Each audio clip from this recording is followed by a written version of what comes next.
பரவாயில்லையே, இந்த வருஷம் நல்ல விளைச்சல். போன வருஷம் மழை வந்ததுனால முக்கால்வாசி பயிர் வீணாக போச்சு. இந்த தடவை பரவாயில்ல, பயிர்களெல்லாம் நல்லா ஸ்ட்ராங்காக தான் இருக்குதுங்க. எந்த வருஷமும் இல்லாத அளவுக்கு இந்த வருஷம் நல்ல லாபம் கிடைக்கும் நமக்கு. இது காரணம்லாம் நம்ம புள்ள தான். அவன் மட்டும் மாதம் மாதம் கரெக்டாக காசு அனுப்பலனா நம்மளால் இந்த செடி கொடிகளுக்கெல்லாம் தேவைப்படுற உரத்தையும் பூச்சி மருந்தையும் வாங்கியிருக்கவே முடியாது. நம்ம பெற்ற 3 பசங்களை நம்ம பையன் தான் இப்போ ஒழுங்காக இருக்கிறான். ஆனால் கஷ்டப்பட்டு எப்படியோ படிக்க வச்சுட்டோம். வேலைக்கு போய் அவன் நம்மளை காப்பாற்றுறான். அண்ணே அண்ணே கார்மகண்ணே. வள்ளியம்மா வா வா. இன்னும் ஒன்று இந்த பக்கம் காணதே இல்லை. என்னை பார்க்க வந்து 6 மாதம் மேலே ஆயிடுச்சே. ஆமாண்ணே, வீட்டில் நிறைய வேலைங்க, அதான் அப்படியே வீட்டோடு இருந்துட்டேன். அப்போ கூட கூட நான் ஃபோன் பேசிட்டு தானே இருக்கேன். அடிக்கடி முத்து இங்கே வந்துட்டு போகிறானே. ஆமாம்மா, முத்து வரா. ஆனால் நீ வரதில்லைல்ல, உன்னை பார்த்து எவ்வளோ நாள் ஆச்சு, அதுக்காக தான் சொன்னேன். என்னம்மா எதனா முக்கியமான விஷயமா நீயே வந்திருக்க? முத்துக்கு ஏதாவது கல்யாணம் பண்ண போறியா? பத்திரிக்கை எதனா கொண்டு வந்திருக்கியா? ஆனால் நீங்கள் வேறண்ணே, அவனை கல்யாணம் பண்ணிக்கணும்னு சொன்னால் ஏதாவது சாக்கு போக்கு சொல்லிகிட்டே இருக்கிறான். வேலைக்கு போய் 6 மாதம் மேலே ஆச்சு. எனக்கும் அவனுக்கு பொண்ணு பார்த்து கல்யாணம் பண்ணணுன்னு தான் ஆசை.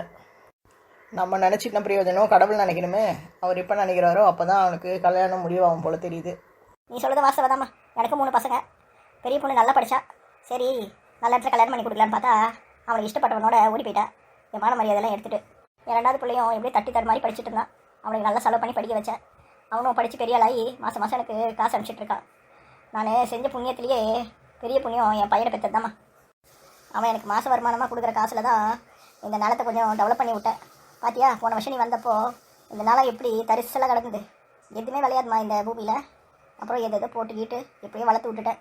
இந்த தடவைக்கு நல்ல லாபம் கிடைக்கும். இந்த வருஷம் வர லாபத்தில் பக்கத்தில் கூட இன்னொரு நிலத்தை வாங்கி போடலான்னு இருக்கிறேன். பரவாயில்லையே, நல்ல விஷயத்த சொன்னீங்க. போன வருஷம் வரும்போது எவ்வளோ சோகமாக இருந்தீங்க நீங்கள். எதுவுமே இந்த மண்ணில் விளைய மாட்டேங்குது, விதைங்கள்லாம் நல்லா குவாலிட்டியில் கூட இல்லை, ரொம்ப கஷ்டம்னு சொல்லிட்டு இருந்தீங்க. பரவாயில்ல, கண்ணிலே தெரியுது, நில பூரா எல்லாம் காய்ச்சி தொங்குது. என்ன பரவாயில்லையே, கண்ணுக்கு தெரிஞ்ச வரைக்கும் பச்சை பச்சையில் இருக்குது. என்னென்ன விளை வச்சிங்க இந்த வருஷம்? அதுவாம்மா, இப்படியே நீ இந்த காட்டை கொஞ்சம் சுற்றி பாரு, உனக்கே தெரிஞ்சிடும். முட்டைக்கோசு, கேரட்டு, பீட்ரூட்டு, கேப்சிகம், அது இல்லாமல் புது வகையாக மஞ்சள் கலரில் கத்திரிக்காய் வந்துடுமா. அது நல்ல விளைச்சல் இந்த தடவைக்கு. நல்ல லாபமும் கிடைக்கும்னு எனக்கு தோணுது. நீ வீட்டுக்கு கிளம்பும் போது சொல்லுமா, எல்லாத்தையும் ஒரு கூடையில் போட்டு கொடுத்துட்றேன். சமைச்சு பார்த்துட்டு ருசி எப்படி இருக்குதுன்னு சொல்லு. எல்லாம் நம்ம தோட்டத்தில் விளைஞ்ச காய்க்குமா. சரிண்ணே, தங்கம் அடிக்கடி பழத்தோட்டை போட்டிருக்கீங்கன்னு சொன்னாலே அது எங்கே இருக்குது? அதெல்லாம் ஒரு 5 வருஷம் 10 வருஷம் பழைய மரம் தான். ரொம்ப நாளாக காய்க்காமல் கிடந்தது. இப்போல்லாம் நான் கொஞ்சம் அதை நல்லபடியாக பார்த்துக்கிறேன். நல்ல உரங்கள்லாம் வாங்கி போடுறேன்ல, அதனால் விளைச்சல் நல்லாயிருக்கு. நிறைய பழங்கள் காய்ச்சிருக்கு. டெய்லி நானே ஃப்ரூட் பவுல் பண்ணி சாப்பிட்றேன்னா பாருமா, உனக்கும் நான் சாண்ட்விச் பண்ணி கொடுங்க, கவலைப்படாத. அண்ணே, அது சாண்ட்விச் இல்லைண்ணே, சாலடு. அது சாண்ட்விச்சோ சாலடும் சாப்பிட்றதுக்கு நல்லா இருக்குமா. அதுவும் இல்லாமல் சாதாரண நம்ம ஊர் காய்களை விட அது இன்னும் எக்ஸாட்டிக் ஃப்ரூட்ஸாமே. வெளியே எடுத்து போய் விற்ற கூட நல்ல லாபம் கிடைக்குமா. அதில் ஒரு பழமே 3 மடங்கு அதிகமாக விற்கிறோம். அந்த அளவுக்கு நல்லா காசு கிடைக்குது. ஆமாம், நானும் இவ்வளோ நேரம் பேசுனேன். எங்கே உங்கள் பொண்ணு தங்கத்தை காணும்? வரல கேட்டேன்னு ஓடியா இருந்துருவாளே. அந்த உதவாக்கரை கேட்குறியா? அது இன்னும் காலை இன்டர்வியூ இருக்குதுன்ட்டு காலகட்டத்தில் கிளம்பி இன்டர்வியூக்கு போயிடுச்சுமா. ஏண்ணே அப்படி சொல்கிறீங்க? ஆமாம்மா, இவளை பார்க்கும் போதெல்லாம் எனக்கு பெரிய பொண்ணு ஞாபகம் தான் வருது. அவளை அவ்வளோ கஷ்டப்பட்டு அன்பு செலுத்தி வளர்த்தேன். நல்லா தான் படித்தா, நிறைய செலவு பண்ணேன். அவள் என்னன்னா என் இஷ்டத்துக்கு கல்யாணம் பண்ணிப்பேன்னு சொல்லிட்டு எங்களெல்லாம் விட்டுட்டு அவள் பாட்டிட்டு ஊரை விட்டு ஓடிட்டா. இவளும் அந்த மாதிரி ஏதாவது பண்ணிட்டு போகிறாளோட்டு எப்பவுமே ஒரு பயம் மனசுக்குள்ள. அப்படிலாம் நினைக்காதீங்கண்ணே, தங்கம் ரொம்ப நல்ல பொண்ணு. அவளை பற்றி இந்த மாதிரி தப்பாக பேசாதீங்க. அவளுக்கு இதெல்லாம் தெரிஞ்சால் மனசு ரொம்ப வருத்தப்படுவான். வருத்தப்பட்டு போட்டோமா. ஒழுங்குதாம்மா மனுஷனுக்கு ரொம்ப முக்கியம். இவளும் அவளை மாதிரி ஏமாற்றி போக மாட்டான்னு என்ன நிச்சயம்னு எனக்கு மனசில் ஒரு எண்ணம் வந்துருச்சு. அதனால் அவளை பார்த்தாலே எனக்கு ஒரு வெறுப்பு தான். அது இல்லாமல் படிப்பு முடிச்சு 1 வருஷம் மேலே ஆகுது. வேலைக்கு போகிறேன்னு சொல்கிறாலே தவிர எந்த வேலையும் அவளுக்கு கிடைக்க மாட்டேங்குது. கவர்மெண்ட் எக்ஸாம் எழுதுறேன்றா, அதுவும் ஒன்றும் விலகின மாதிரி தெரியல. நீங்கள் கவலைப்படாதீங்க, அவளுக்கு கூடி சீக்கிரமாக வேலை கிடச்சிடும். ஏன்னா முத்து நிறைய புத்தகத்தெல்லாம் எடுத்துன்னு வந்து அவளுக்கு படிக்க கொடுத்தான். அவன் நிறைய டவுட்டெல்லாம் கேட்டான். அதெல்லாம் நல்லா விலகிட்டான் அவன். இந்த வரைக்கும் கட்டாயம் அவளுக்கு வேலை கிடச்சிடும், கவலைப்படாதீங்க. இங்கிலீஷ் தான் அவளுக்கு சரியாக பேச வர மாட்டேது போல இருக்குது. அது கூட அவன் சொல்லி கொடுத்துட்டான். இன்டர்வியூவில் எப்படி பேசணும், என்ன ஏதுன்னு எல்லாமே சொல்லி கொடுத்துருக்கான். கண்டிப்பாக வேலை கிடச்சிடும் அவளுக்கு. வேலை கிடைக்கலம்மா. அவளுக்கு அந்த காளையா இருக்கிற பற்றியா அவங்க கூட கல்யாணம் பண்ணி வச்சுட்டேன்னா என்னோட தொலை தீர்ந்து போயிடும். காளையனோட அப்பா ஊர் பெரியவர். அவர் பொஞ்சாதியும் நல்லவங்க தான். அவங்க வீட்டுக்கு கல்யாணம் பண்ணி கொடுத்துட்டேன்னா என் கடமை முடிஞ்சு போயிடுமா. வேலைக்கு போகிறாளோ இல்லை வீட்டிலேருந்து சட்டி சாமான தொலைக்கிறாளோ அது அவளோட சொந்த விருப்பம். முதல் பொண்ணு மாதிரி ஓடி போக மாதிரி தான் சரிதான். அண்ணே, எப்போ பார்த்தாலும் மூச்சு உங்கள் பொண்ணை பற்றி தப்பாக பேசாதீங்கண்ணே. நான் கூட கேள்விப்பட்டேன், உங்கள் பெரிய பொண்ணு லக்ஷ்மி நல்லபடியாக தான் இருக்கிறாளாம். அவளை பற்றி அடிக்கடி முத்து என்கிட்ட வந்து சொல்லுவான். லக்ஷ்மியோட வீடு முத்து வேலை செய்கிற ஸ்கூலுக்கு பக்கத்தில் தான் இருக்குது. அதனால் தினமுமே அவளை பார்க்குறான் போல இருக்குது.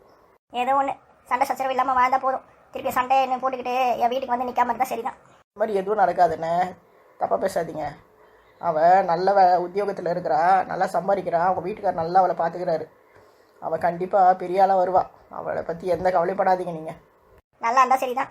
என்னை ஏமாற்றிட்டு போனவளை பற்றி நம்ம பேச்சு விடுமா அவளை. ஏதாவது நல்லதாக பேசுறது. நான் என் பையனை பற்றி பேசுமா, என் பையனை பாருமா, அவனை நானே இவளுக்கு பணம் அனுப்ப அவளுக்கு பணம் அனுப்புன்னு கூட கேட்கறதில்ல. ஃபோன் கூட எனக்கு பண்ண மாட்டாமா. மாதம் ஆனால் கரெக்டாக எனக்கு பணம் அனுப்பிச்சி விட்றாமா. மாதம் 20,000 ரூபாய் பேங்க்கில் போட்டுறான். உன் பையன் இருக்கானே முத்து, அவன் தான் என் பேங்க்குக்கு போயிட்டு செக் போட்டு காசு எடுத்து வந்து என்கிட்ட கொடுக்குறான். சொல்கிறது இல்லையா அவன்? தெரியும், நான் என்கிட்ட சொல்லியிருக்கான். மாதம் ஆனால் 20,000 ரூபாய் உங்கள் பேங்க் அக்கௌண்ட்டில் வந்துட்டாமே. அவன் தான் செக் புக் எடுத்துகிட்டு போயிட்டு அங்கே கொடுத்து பணம் எடுத்துகிட்டு வந்து உங்ககிட்ட கொடுக்குறான்னு என்கிட்ட சொன்னான். எனக்கு தெரியும். அதனால தான்மா என்னோட நிலம் இந்த அளவுக்கு செழிப்பாக இருக்குது. இல்லைனா இந்த நிலம் மாதிரியே நானும் தரிசலாகி போய் நேற்று போய் சேர்ந்தே இருப்பேன். அப்படிலாம் பேசாதீங்கண்ணே. இன்னும் உங்களுக்கு நிறைய கடமைங்க இருக்குது. உங்கள் சின்ன பொண்ணு இருக்கிறா, அவள் கல்யாணத்தெல்லாம் பண்ணணும். அதை விட்டுட்டு இப்படி பேசிகிட்டு இருக்கிறீங்களே நீங்கள். சரி சரி மாமா, பேசினே இருக்கிறோம். நான் தோட்டத்தை சுற்றி உனக்கு காமிக்கிறேன். அதுக்கப்புறம் என்னென்ன காய்கறிலாம் வேணுமோ எல்லாத்தையும் ஒரு கூடையில் போட்டு கொடுக்குறேம்மா. மாட்டு வண்டி இருக்குது, அதில் எல்லாத்தையும் ஏற்றிடுறேன். அது பாட்டு உனக்கு கூட்டு போய் வீட்டாண்ட விட்டுரும். திரும்பி எப்படி நான் வரும்? அது அந்த மாட்டு வண்டி உங்கள் வீட்டாண்டே கட்டி வைமா. சாயந்தரம் தங்கம் வீட்டுக்கு வந்தானா அந்த மாட்டு வண்டி ஓட்டிட்டு வந்து வீட்டில் விட்டுற சொல்ல அவளை. பரவாயில்லையே, தங்கத்துக்கு மாட்டு வண்டியெல்லாம் ஓட்ட தெரியுமா? ஏன் ஓட்ட தெரியாது, நல்லாவே ஓட்டுவா. சரிவா போவோம். இவரை பார்த்தா அழுவதா சிரிக்கிறதானே தெரியல. இவர் பொண்ணு தான் இவர் கஷ்டப்படுறான்னு மாதம் 20,000 ரூபாய் இவர் பேங்க் அக்கௌண்ட்டில் போட்டுட்ருக்கிறா. அது கூட தெரியாமல் இவர் புள்ள இந்த மாதிரி காசு அனுப்புகிறான்னு நினச்சிக்கிட்டு இவர் புலம்பிகிட்ருக்காரு. அவர் பையன் சொல்லாமல் கொள்ளாமல் மெட்ராஸ்லேயே ஒரு பொண்ணை பார்த்து கல்யாணம் பண்ணிக்கிட்டது இந்த ஆளுக்கு தெரியாமல் இருக்கிறதுனால இவர் பொண்ணை எப்போ பார்த்தாலும் திட்டிகிட்ருக்காரு. லக்ஷ்மி, நீ எங்கே இருந்தாலும் நல்லா இருமா. உங்கள் அப்பாக்காக அங்கேருந்து பணம் செலவு பண்ணி பார்த்துக்கிற பாரு. உன் மனசுக்கு யாருக்கும் வராது. இவரோட பையன் ஒரு சுயநலம் பிடிச்சவன். இவங்க ஊரில் இருக்க யாருக்கும் தெரியாமல் மெட்ராஸ்லேயே ஒரு பெரிய வீட்டு பொண்ணை பார்த்து கல்யாணம் பண்ணிக்கிட்டு இவர்கிட்டயே சொல்லாமல் ஊரில் இருக்கவங்ககிட்டே சொல்லாமல் அவன் பாட்டு அங்கே சந்தோஷமாக வாழ்க்கை நடத்திட்டு இருக்கான். இந்த மனுஷன் இந்த நிலத்தில் உழுது இவ்வளோ கஷ்டப்பட்டுருப்பார். ₹1 கூட திருப்பி கொடுக்காம எல்லா காசையும் அவனும் அவன் பொண்டாட்டியுமே அனுபவிச்சிட்ருக்காங்க. இதெல்லாம் எந்த இடத்துல போய் முடிய போதோ தெரியல. முத்து போய் இதை பற்றி கேட்டால் உனக்கு என்னடா அவன் வேலையை பாரு, என் குடும்ப கதை கேட்டுறான்னு திட்டி வேற அமைச்சிட்டான் அவன். இவர் இன்னும் இவன் பையனை நம்பிட்டுருக்காரு. சரியான மனுஷன் தான் இவர். அழியம்மா, அங்கே தனியாக நின்று புலம்பிட்டுக்கிற. நீ வரியா இல்லை நான் மட்டும் போட்டா? வரேண்ணே.